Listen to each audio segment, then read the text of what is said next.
TCU has a new OC. Kendall Briles is coming to Fort Worth to coordinate the offense. We'll talk about it next on Locked On Horned Frogs.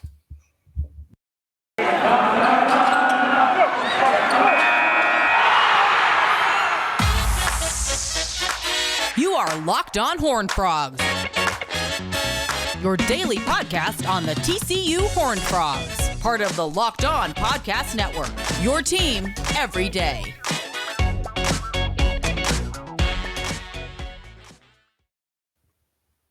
All right, it is Locked On Horned Frogs, your daily TCU podcast. You can subscribe to the show on YouTube, on our YouTube channel, also wherever you get your favorite podcast. Kendall Briles is coming to TCU. It is not been officially announced by the university, but all the reports are that it's a done deal, that it's been finalized. Players at Arkansas have been informed.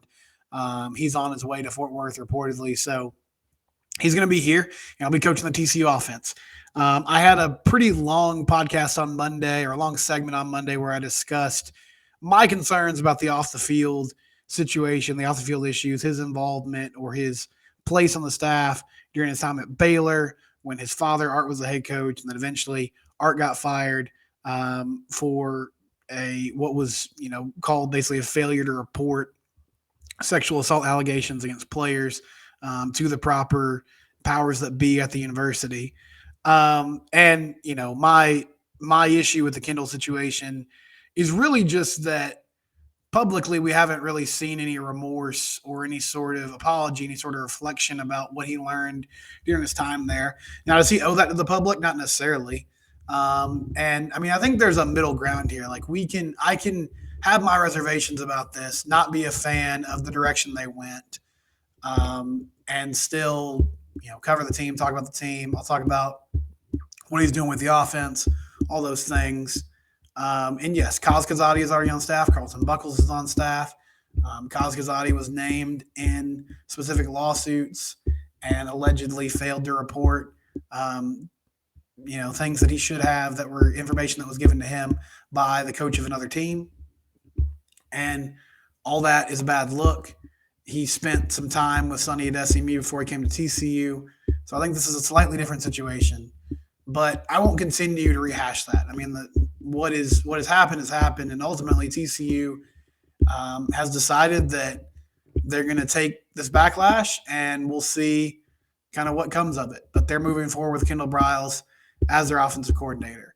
I think this also probably means we get less access to the program than we did last year. Sonny Dykes was very open with allowing position coaches to talk, allowing coordinators to talk last season. And I think part of that was year one of being the head coach, and he's trying to create some goodwill and, allow people to get some access to the players and the coaches and the ins and outs of what they're going to do. But I imagine with Kendall being the new offensive coordinator, we're not going to get media sessions from the OC like we did every other week with Garrett Riley. I would guess that they don't trot him out in front of the media very often. And things get a little more closed off, which, that's their prerogative, right? And people have brought up, like, they just trust Sonny. They trust that other universities have vetted Kendall. He's had 4 other jobs since that Baylor situation. There have been no major infractions since then. And, I don't think that's a outrageous opinion if that's where you stand. I'm uneasy about it. I have some reservations about it. It's not the hire I would have made, but I've said my piece about the off the field situation. And I seriously doubt we ever really hear publicly why TCU is comfortable about it. Maybe we do. I'm sure they'll make a statement at some point that at least he's on staff and, they went through a certain process to feel comfortable making the decision. As far as the offense goes, he's going to coach this team. What does it mean for Chandler Morris and the players that are going to play next year? Arkansas averaged 32.5 points per game last season. That put them – I have the scoring numbers up here. It put them in the 30s as far as rankings go. Let me make sure I have it exactly. They were 35th in the country in scoring, averaging 32.5 points per game. For comparison's sake, TCU was 9th in the country at 38.8 points per game. And, another thing that stood out is they really ran the ball successfully. They were 7th in the nation in rushing yards, averaging 236 yards per game on the ground. Passing-wise, they were 63rd with 234 yards passing. This past season, They ran the ball 62% of the time. The year before that in 2021, they ran the ball 65% of the time. And a lot of that had to do with the fact that KJ Jefferson, their quarterback, is just a battering ram. I mean, he's a huge kid, over 6 feet tall, over 200 pounds. He ran for 664 yards in 2021. And then in 2022, he ran for a lot of yards as well. He ran for 640 yards. So he was really effective running the football, and that was a big part of their offense. I don't expect to see that as much at TCU with Chandler Morris as the quarterback, but I think Sonny Dykes has come around after his Cal tenure. He talked about how he felt like he needed to run the ball more. He needed to kind of get away from the kind of Mike Leach air raid that he came from, which was just throw the ball as much as you can, a very slim amount of plays, a lot of repetition, a lot of simple concepts that you just run over and over and over again until the quarterback and the receivers know it well enough that they can run it against different formations, against different defenses, and they can be successful doing it. And so Kendall, like Garrett Riley, has a high emphasis on running the football. And he kind of comes from the art tree, which has been dubbed, I saw Ian Boyd call this the offense this first, and I've seen other people refer to it as the veer and shoot. And so it's still a spread concept. It's still an air raid concept. You're going to see a ton of shotgun formations, a lot of 3, 4, even 5 wide receiver sets. But there's going to be a lot of RPOs, run pass options, where the quarterback has to make a decision based on how many guys are in the box. Do I hand this off to the running back? Do I take it myself? Or do I pull it out and throw the football?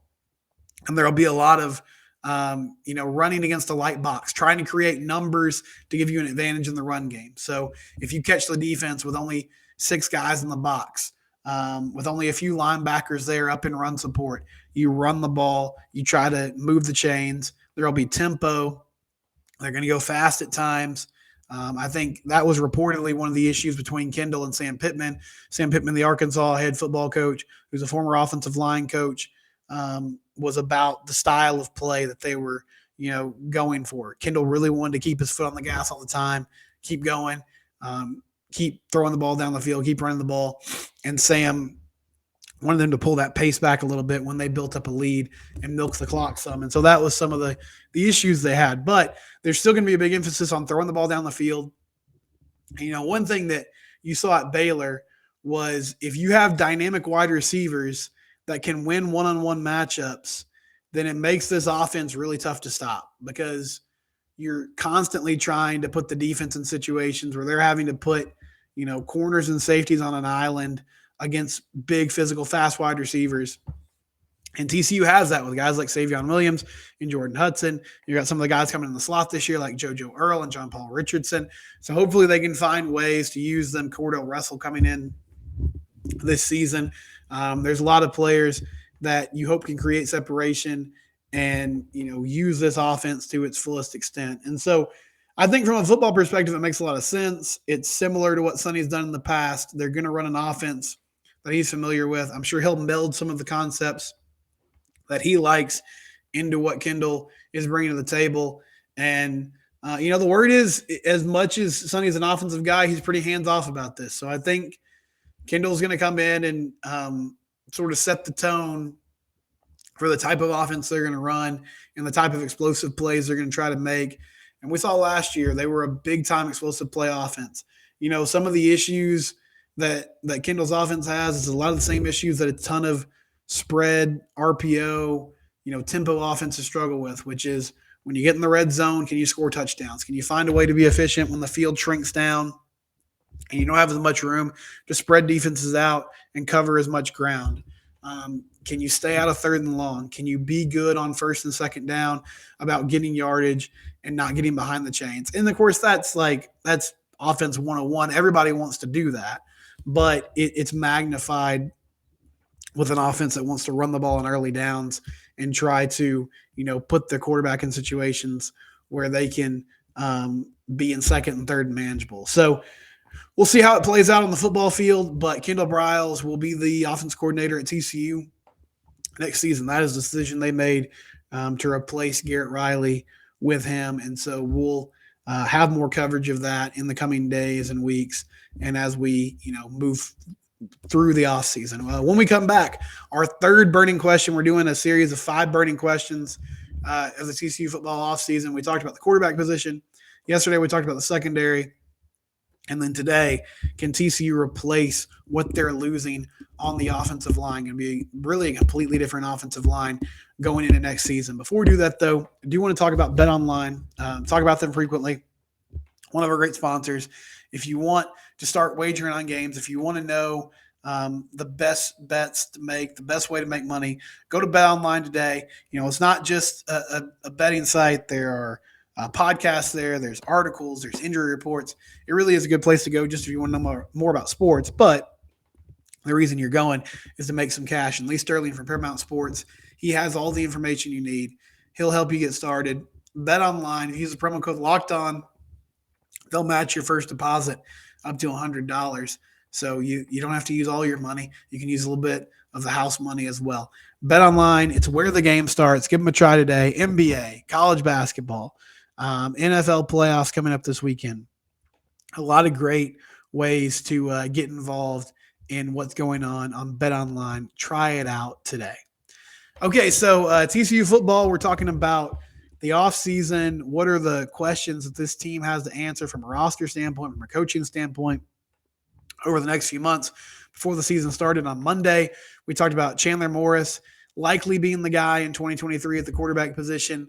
On Tuesday, on Wednesday, we talked about the secondary, right? How are they replacing Travis Hodges-Tomlinson specifically and some of those guys at the corner position? Avery Helm coming in from Florida. Channing Camden, Mason White coming in from the JUCO ranks. Got some guys that are going to be ready to play alongside Josh Newton, who was on the outside this past season. And then today, this offensive line, and specifically the interior of this offensive line, how are they going to replace the production there, right? Because Steve Avila, All-American, headed to the NFL. Alon Ali, really solid player. SMU transfer, was a center all year. Fantastic. He's moving on. Wes Harris, veteran player, dealt with injuries his whole career, was finally healthy this past season. And those 3 guys at that guard, center, and guard position, they were fantastic. So who's going to step up this year and be the players that replace that production? Now your tackles, your guys on the outside are coming back. Andrew Coker and Brandon Coleman will be back.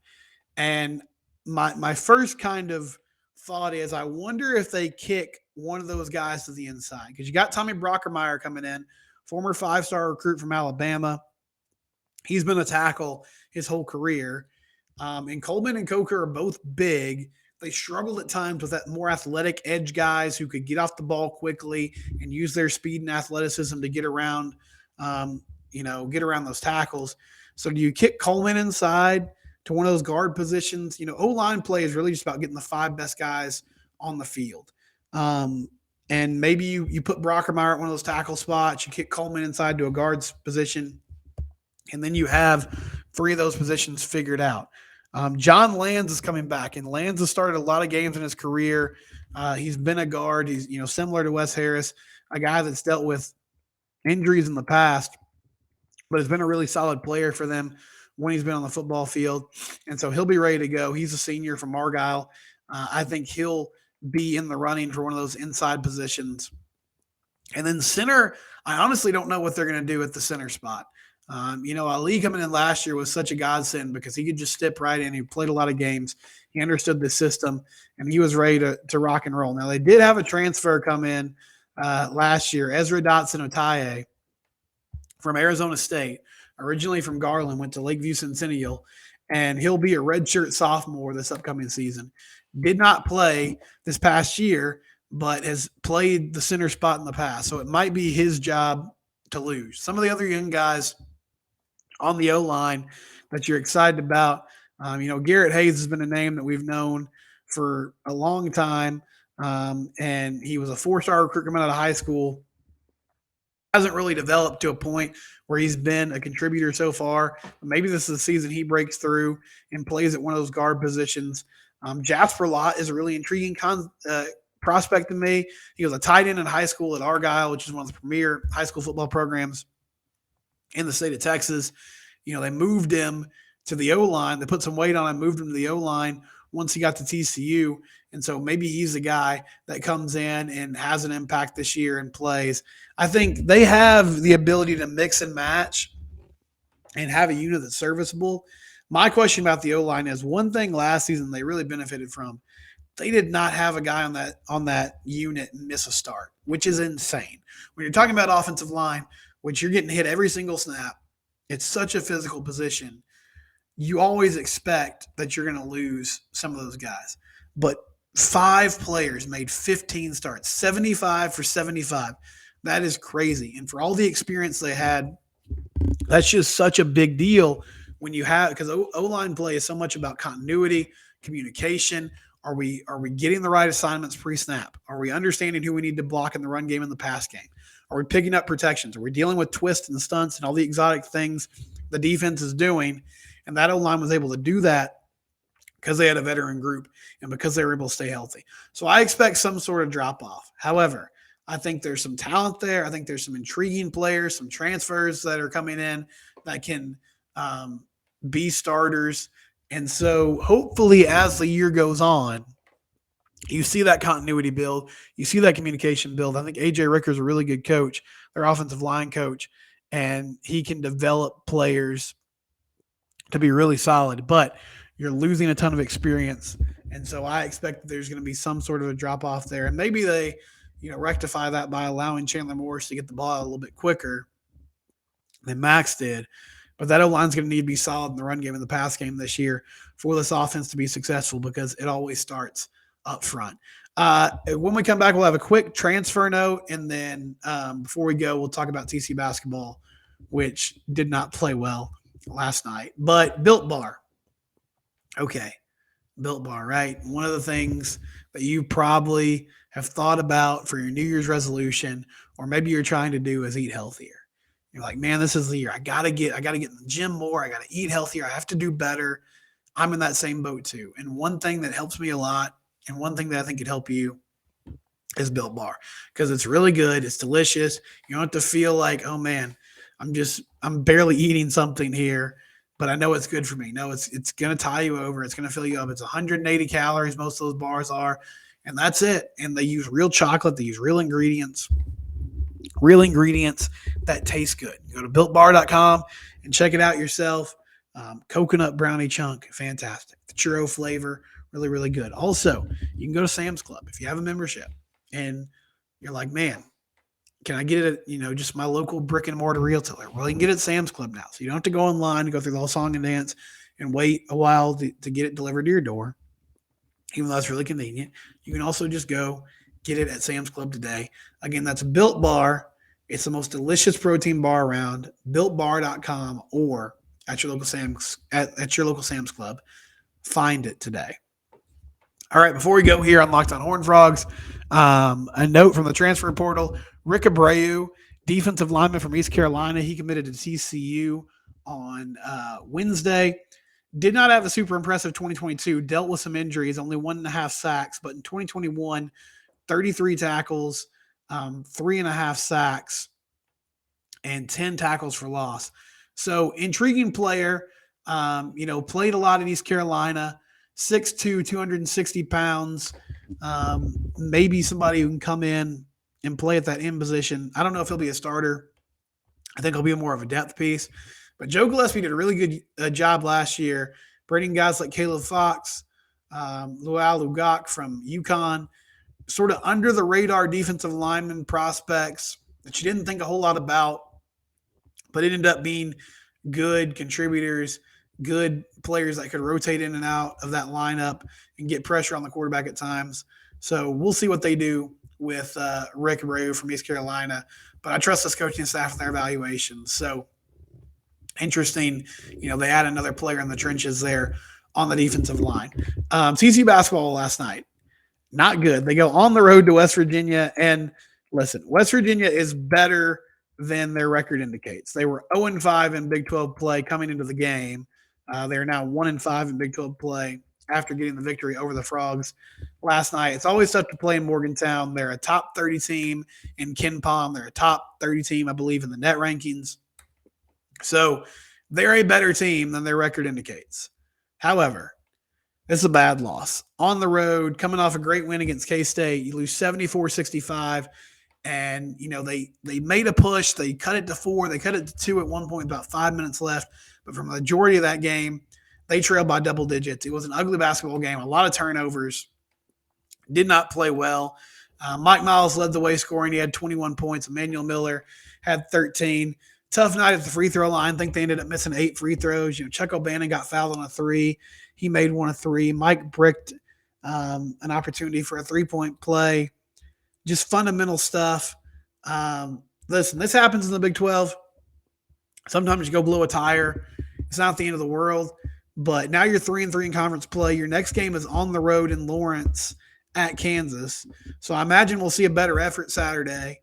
But that's a really tough ask, right? TCU is still not won in Morgantown. They're 0-11 now since joining the conference. When they go to West Virginia, they can just not get over the hump against Bob Huggins and that squad, even though that's a team that struggled the last few years in conference play. So have to find a way to bounce back. One thing that really just confuses me, this is a veteran team. They got a lot of guys. Pretty much everybody played last year. They got a lot of juniors and seniors on this roster. I can't understand why they're so inconsistent. I know playing the Big 12 week in and week out is tough. Every game's a battle. Every game's a war. But it's just so infuriating. I mean, they were playing well. Even that Texas game, blow a tough one on the road, but they had an 18-point lead at one point. Played well for a lot of that game. Played probably their most complete game of the year against Kansas State, and then they follow that up with their worst performance of the season outside that Northwestern State debacle when Mike was hurt and they lost that non-conference game. Just disappointing. Just unfortunate they couldn't find a way to win that basketball game last night. And so now you try to regroup and you take on Kansas next. But tough loss for the dudes as they went down 74-65 to West Virginia on the road on Wednesday evening. We'll be back tomorrow. We'll finish up our series, 5 burning questions of the TCU football offseason. This is Locked On Horned Frogs, part of the Locked On Podcast Network, your team every day.